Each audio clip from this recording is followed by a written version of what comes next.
Like, I'm not locked in the studio all day trying to chase placements. No, you're at the Cheesecake Factory listening to demos.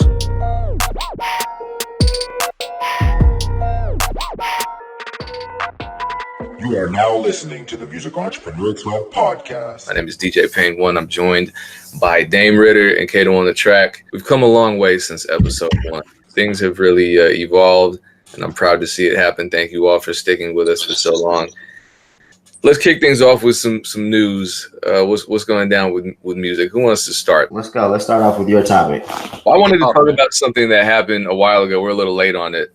50 Cent, that whole incident where the dude accosted him while he was on a date and tried to get him to not follow him on IG, not listen to his demo, but just look at his Instagram, which was absolutely 100% certified, unadulterated weirdo stuff. So that to me was like everything that happens on the internet and the DMs, on the timelines, but in real life.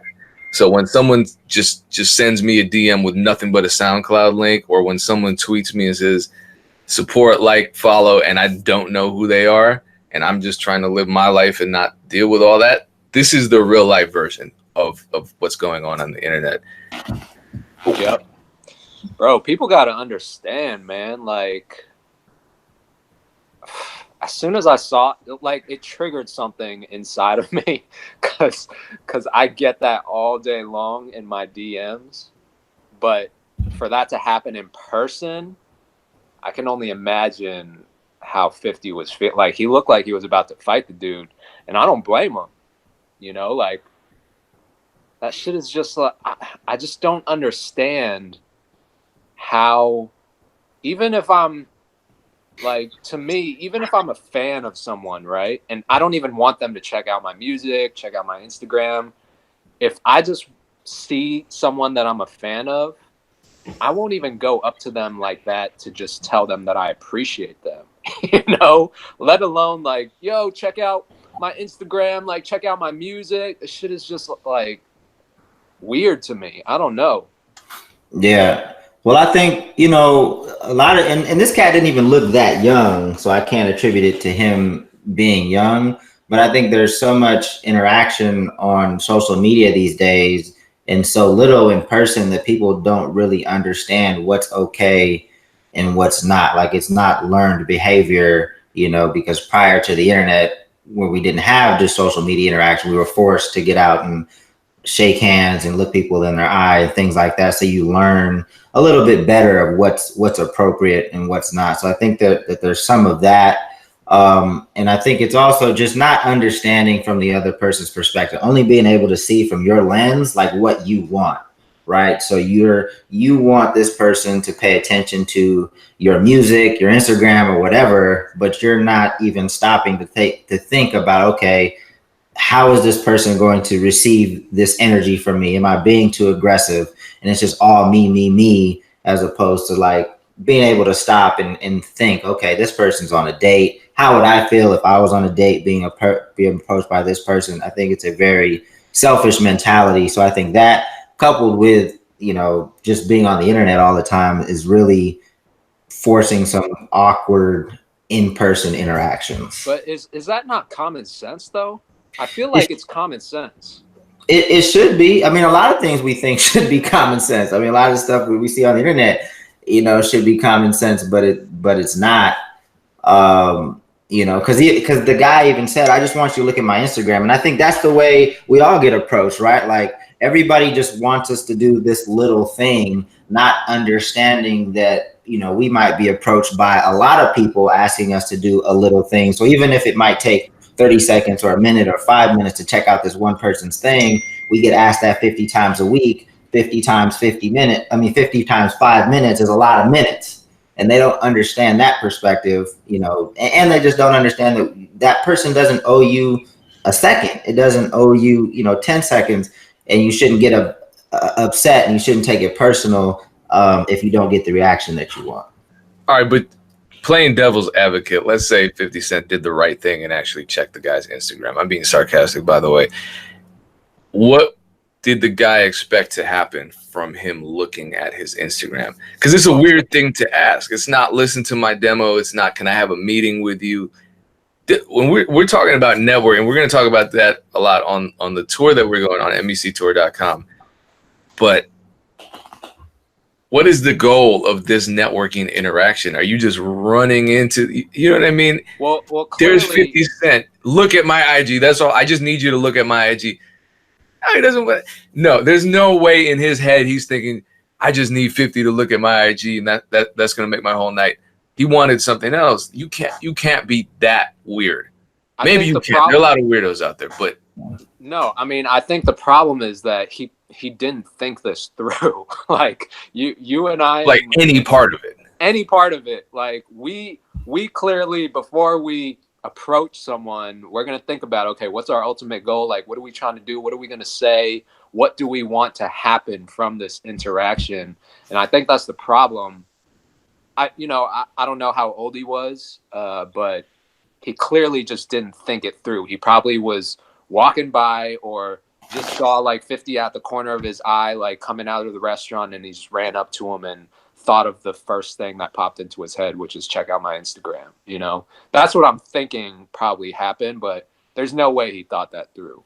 Well, the only part that I disagreed with 50, because 50 does have a big platform. Like, he's reinvented. 50 is probably the most effective, stars on social media.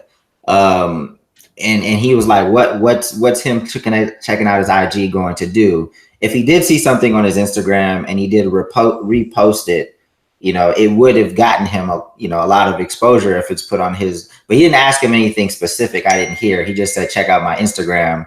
If he had something specific, if he had a song, if he had something, an idea or something that, 50 could have said yes or no to, checking out my IG is just a random request. However, if he did check it out and he saw something that he wanted to repost, that's good exposure for him for sure.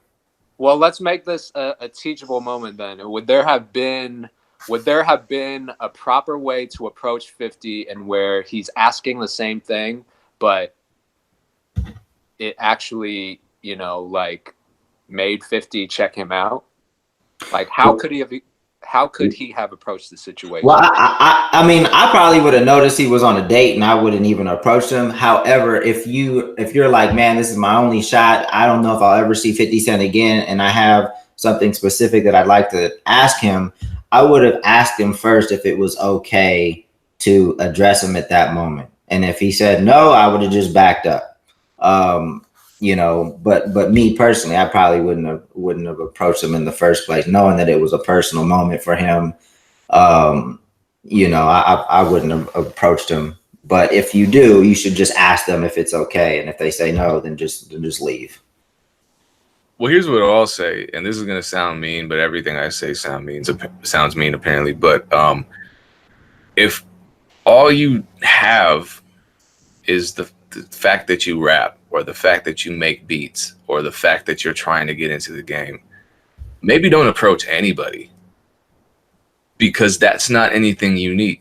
If you don't have an elevator pitch that you can give me in just a couple seconds that makes me think, okay, this guy's unique, I should maybe hear him out. And it could just be something like a 10-second statement, here's my card, are you interested? Like, if someone came up to me and said, hey, I play 12 different instruments and I have a recording studio, I'd love to work with you, here's my card, I know you're on a date, but please take my card, I'd probably contact him. But if all he said was, yo, I got beats, here's my card, everyone's got beats. That doesn't go sell some beats then. If they're dope, find some people who want them. It has nothing to do with me. If you rap, I assume that guy rapped. I don't know what else he did. He didn't do comedy because he wasn't funny.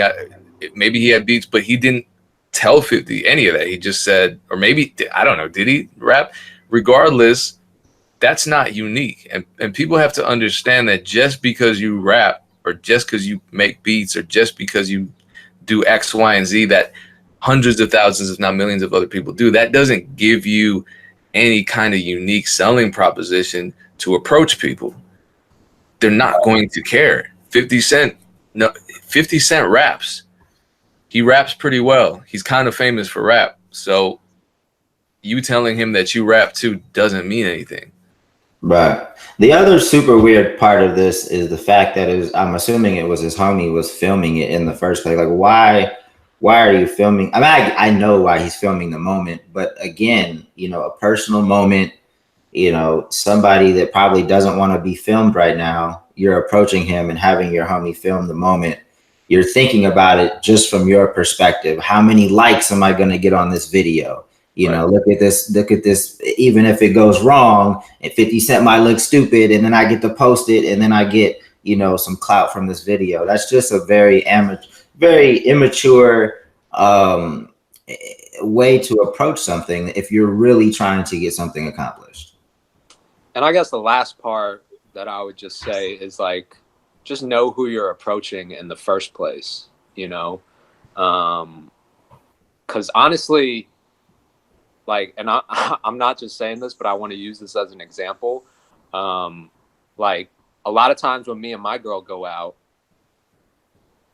it's been happening a lot more recently, but like people will come up to me and be like, yo, Kato, can you check out my music or check out my beats? Or like they'll ask me a question and my girl fucking hates it. Like she'll get super, super pissed because we'll be like at the grocery store or we'll be like eating together at a restaurant and people will come up to us and I'm like usually super nice about it. Like I'll tell them I appreciate that, or if they have a question, like I'll entertain them. I'll just answer the question.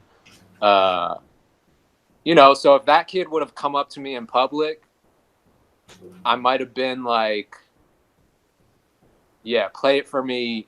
Like, let me see it while we walk to our car. Like I'm not going to stop everything I'm doing and check you out, but I'll be like, yo, yeah, show me something while we're walking, So I think you got to know who you're approaching at the same time. And then you would have gotten cussed out later. But that's what you get for posting all those videos on Instagram of it makes it seem like random people are coming up to you. You got this big ass smile on your face and you're like, hey man, let's talk. I got 15 minutes, let's talk. You're making it hard for the rest of us to have social lives. Not that DJ Payne 1 and social life are two terms that need to go together in the same sentence, but you know what I'm saying. There might be producers out there that have friends. Kato, go ahead, man. You can hit us with your topic, and then we're gonna do mine last. David's got a good one, huh? Nah, it's really not. It's really not that good. Well, we'll see. I was gonna kind of go back to, because I guess I'll use this as an opportunity to say that me and 30 are planning on dropping a project in 5 days. And it goes back to one of my posts. I was going to make a post about this, but like I kind of contradicted myself because I said in an earlier video on Instagram, I don't think that new artists should put out albums or full projects. Like they should just stick to singles until they have some super big clout and until the time is ready, right? But yeah, I'm kind of contradicting myself just because I think the music is so good. But do you guys think is there a right time for an artist to drop a single, or does it only make sense or an album, sorry, or does it only make sense for an artist to drop singles?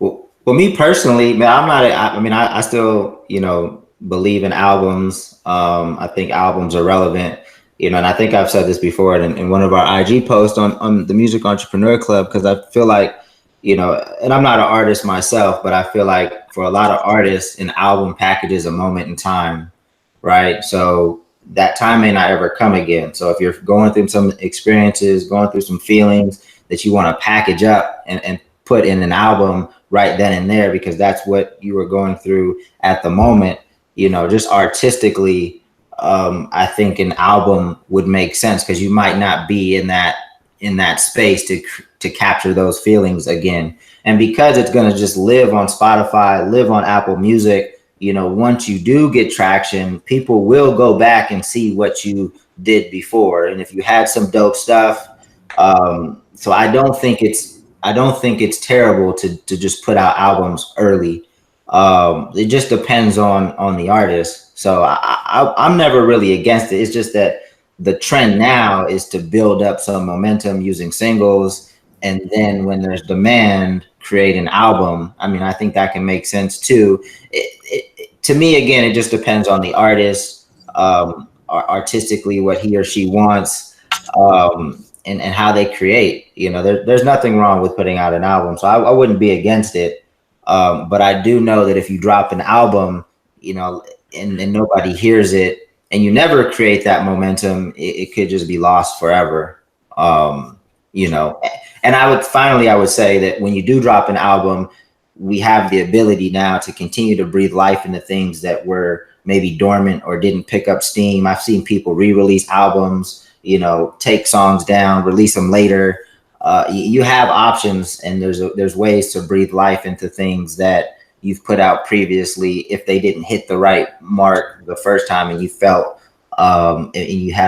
you felt passionately about that project that it should have hit differently had you done some different marketing or maybe timing differences or what have you. So you know, I don't think you're doing anything wrong. Shout out to Dan for using the new wave slang too. Hit differently. I want to pick up on something different. I wanted to pick up on something you said, Kato, which is that you were previously against new artists putting out albums, but You in 30's project is just so good, it deserves to be put out. How do artists know when their music is good? I get that question all the time. I think everybody thinks their music is dope. I mean, when I was 17, you couldn't tell me I wasn't the dopest producer, and I was trash.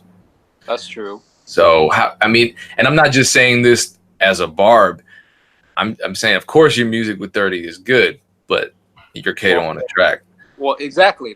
That's the whole thing. Is like, I think when you just have a bunch of people who just started making music, and all of them are telling you that your music is good, then it's probably not the best like reference to take advice from. But you know, I've been making music for like 10, 12 years, so I'd like to think that I have an ear for this type of thing, and I know when music is good. So I guess it's just like who you ask, right? I mean, I guess I know a lot of people are concerned. Either they're hyper confident or they're paranoid that their music isn't good enough. So when everybody either thinks their music is the greatest thing in the world or the wackest thing in the world, what do you do? I mean, I feel like when you feel like you have a story to tell, package it as an album and you know, market it and see, you know, how people respond to it. You know, I still believe, even though the industry is leaning more towards single driven activity, I know that there's still a lot of people that appreciate an album, and for artists that have some traction, the album is still a reason to contact not necessarily blogs anymore, but other like platforms to tell your story and do interviews. It's very rare that you're going to do that based off a single. You know, so from a PR or marketing perspective, it's kind of like your big thing. Like I'm not gonna, you know, I manage Futuristic and he puts out a single. I'm not gonna hit Sway and be like, yo, can we get on Sway? We just put out a single. I'm gonna say, yo, we got an album coming out, and this is the concept of the album. This is the story behind the album. Now it might make sense to go on Sway. So I think, you know, from a PR perspective, an album is just a much bigger event to rally around. Yo, damn, I think that was a hidden gem where you said that the industry is going single driven. And what I've found is that whenever the industry goes in one direction, the majority of people follow. So suddenly, let's say, we'll use this as an example. If our perception of the industry is that it's single driven, you're going to have all the independent unsigned artists become single driven, the majority of them at least. That opens up a lane over here. Now there's a vacuum. People aren't putting out albums. And that can go with kind of any trend that we perceive as something being pushed by the industry agenda. The second the industry pushes it, there's a vacuum on the opposite side. And going towards that opposite side, whether it's intentional or whether it's just something that you're doing already, and resisting the urge to run back over here, it can benefit you. It's like when I interviewed Static Select and I asked him about his style and how he stuck to his sound, what he described as, I guess, a New York sound, what a lot of people would call boom bap. In spite of boom bap kind of falling out of favor for a period of a couple of years, it came back with a vengeance. And by him just staying true to that sound and not following what the industry was doing, he won in a major way. Now he's that guy who's occupied that space and claimed it. You know what I'm saying? So a lot of people might think, well, the industry's doing this, I need to do that too. It might actually be a benefit to resist that.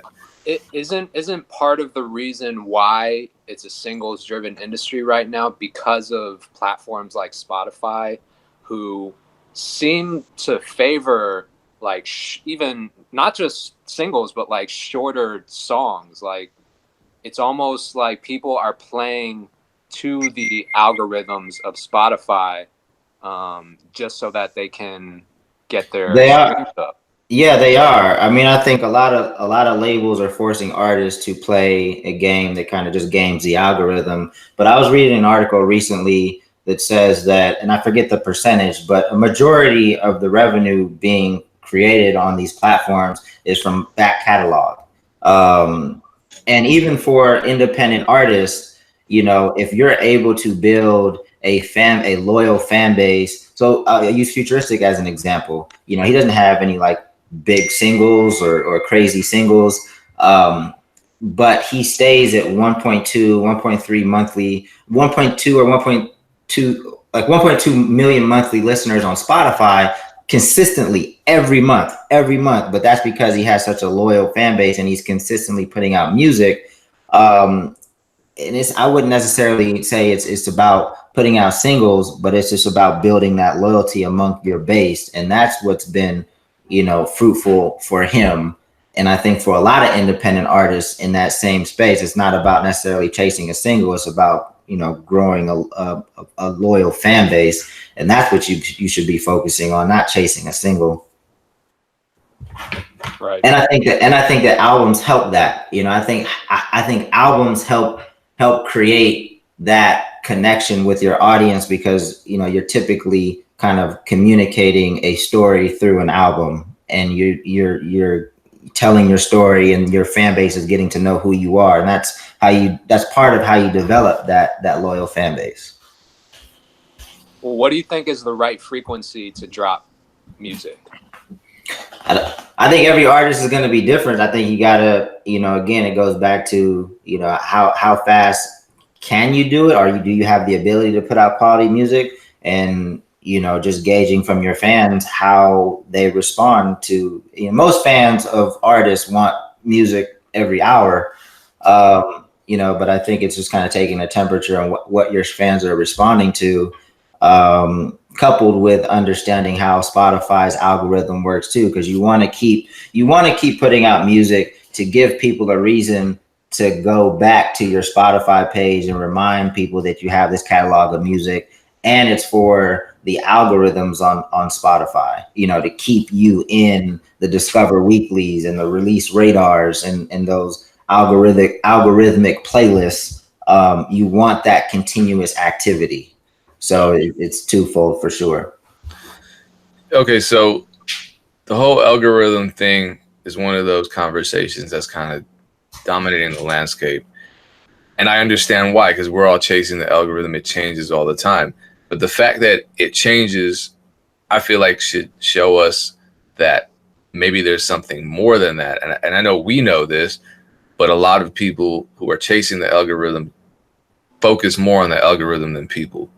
And at the end of the day, the algorithm is not going to stream your music. People are going to stream your music, and the algorithm is just standing in between you and the people. So if you eliminate the algorithm as a barrier between you and potential fans, and make the fans happy. I'm not saying there's a formula for doing this. You got to figure that out. But once every artist figures that out and they have the people, it doesn't matter how much the algorithm changes. The algorithm is going to change every 3 months any damn way. Once you have the people involved in your story, once you have them as a part of your journey, they're going to stick with you as long as you keep giving them what they want, which is your art and your sincerity and your honesty. The algorithm can change a million times over. You can just say, you know what, I'm not even uploading to Spotify anymore. If those 1,000, 2,000 loyal fans stick with you, you're good. Doesn't matter. Yeah. Well, I mean, to me, it's not I wouldn't worry. You got to understand how things work, though, right? You got to understand how social media algorithms work. I would educate myself as much as possible, because when you put out music, you want, the biggest chance possible of it reaching the maximum amount of people. At the end of the day, you need a connection with people, but the algorithm helps you reach more people, so you want to understand that. So I think it's important to continuously educate yourself on what's happening, not just on Spotify, but on social media as well. To me, that's a big key to being successful on social media. To me, it's just like the algorithm is the tool. The algorithm is a paintbrush. You can use the paintbrush until the bristles fall off, and then you got to get a new paintbrush. That's the algorithm.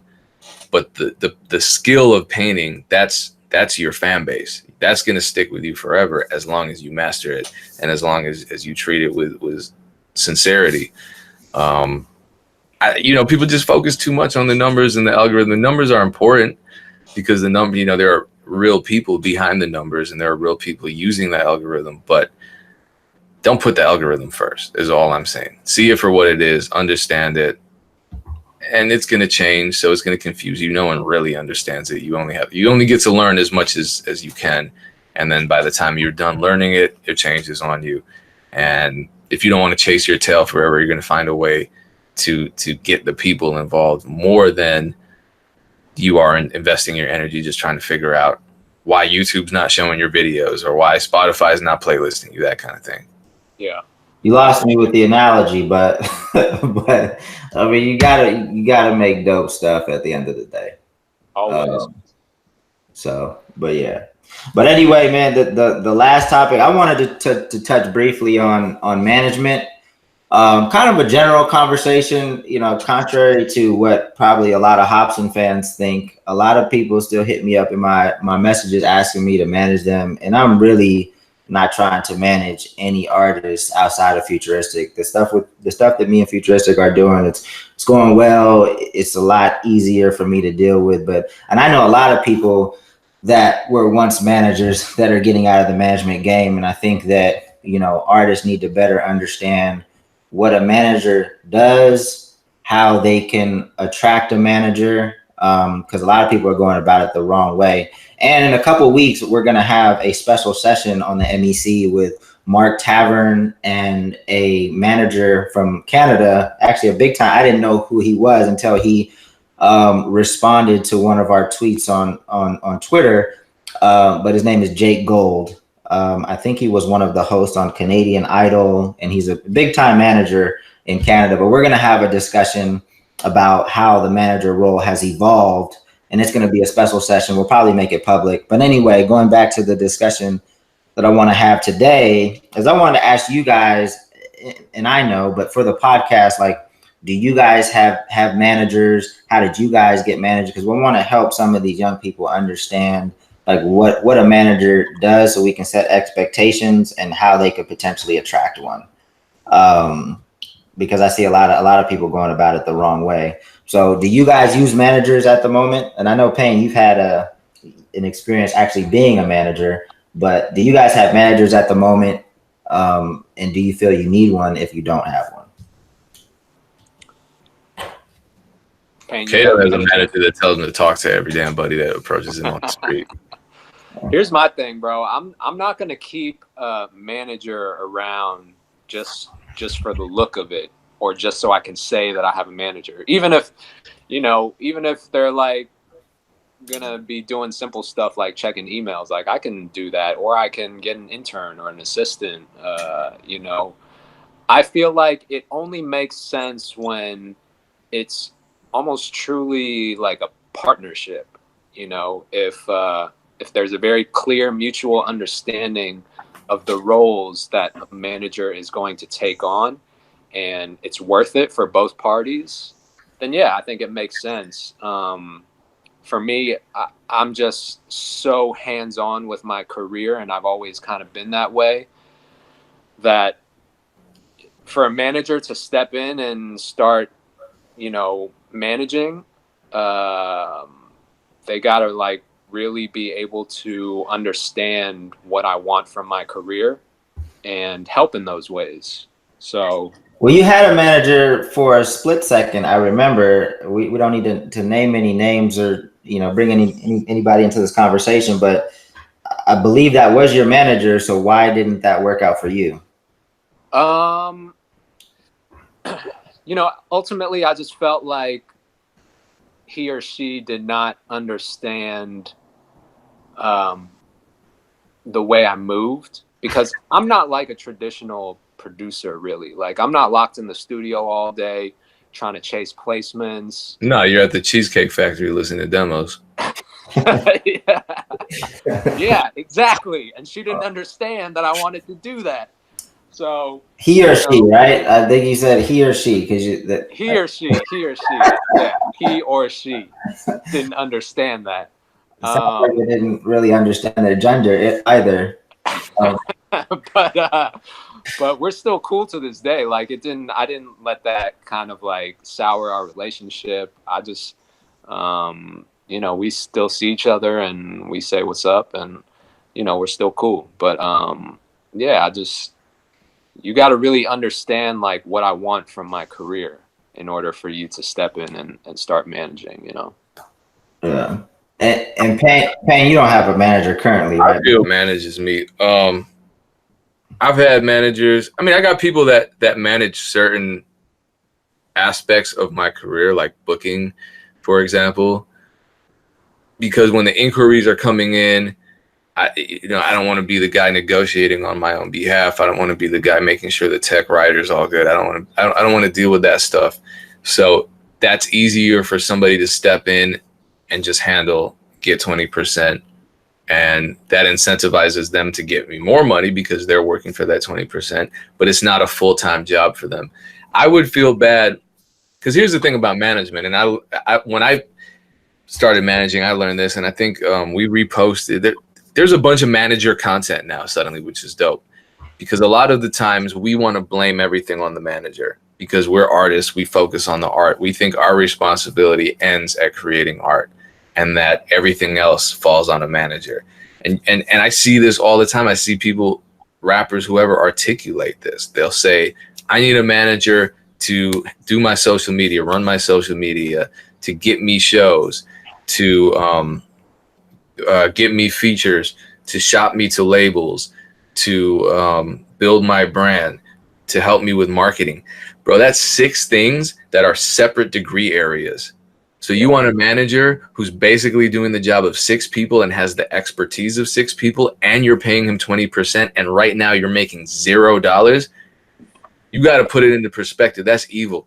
And I would feel terrible. Knowing what I know now, I would feel absolutely terrible taking on a full-time manager and giving them 20%, because the amount of work they would have to do is worth a lot more than just 20% of my annual income. And realistically, most of that income I'm going to be making for myself. So they're really only going to get probably 5% of my annual income. That's not that much. That you can't live off that. So you see a lot of artists with this perception that the manager is going to do everything for them, basically just turn them into a superstar, and it's an investment. But chances are, just with statistics, one, you're not going to become a superstar. So it's just kind of evil to drag somebody else into that when they have responsibilities, and the manager is going to be putting you first. And so if you're not even putting yourself first to the point where you have something for them to manage and some kind of income coming in that they can take advantage of for all of their work because they deserve it, that's messed up. And the other thing is too, if you're not completely overwhelmed, which you're not, I mean, if you're on Twitter talking about, I need a manager to handle my social media, nah, you're doing it wrong. Do all of that stuff yourself to the point where you're so overwhelmed and there's so much opportunity coming in that you need somebody else to help you with that. You need don't just get it because you think you want them to do the work. That's the wrong way of looking at it. But a lot of people look at it that way. Yeah. I Well, agree. I'm glad you said it, because I mean, I could easily just go on a rant here, but like, so we talked about it with Mark Tavern on the MEC live session, probably about a month ago now. And we talked about how the role of the manager has evolved over time. So maybe 20 years ago, the manager's primary responsibility was to kind of communicate with the label, you know, book studio sessions, get the money. And it was fairly limited in what the manager needed to do. So now that we have social media, we're able to build these independent businesses. The manager has changed from that to something that's more of like a full-on business development role, right? And even though the role has evolved to something that's much more encompassing of a variety of skills, the compensation, or the standard percentage of what a manager earns has never changed. And so I think that now the manager is responsible for, you know, pretty much building your entire team, and, you know, maybe some social media, maybe figuring out the merch, figuring out touring, like all this stuff. And I think artists have this expectation that a manager is just going to come in and save them. And I don't think that there's that many people that are really prepared to meet those types of expectations, because it's a lot of skills that are required, right? So, and when somebody does find this magical person, what I see and what I've experienced is they want to negotiate the hell out of the arrangement. They're like, oh, I don't know if they should get 20%. Maybe they should get 15 or 10. They want even less. So you're expecting all this shit from this person. You want him or her to be Superman, Superwoman. And then you're going to negotiate the shit out of their deal to now they're only getting 15% or 10% of what you're getting, which may be nothing at the moment. And I think that's what's driving a lot of smart people away from being managers, because they see, you know, this task at hand of what the expectations are. Then they see the compensation and they're like, shit, I can make this doing something else. And that's, you know, personally, that's how I feel, because it's like, you know, I have a lot of experience now. You know, even though the label crashed and burned, there's a lot of experience there. And I've done a lot of stuff before music. I mean, you know, I don't ever put my resume on the table, but I'm definitely not looking for artists to manage that are going to negotiate with me this 20% of what's probably nothing right now.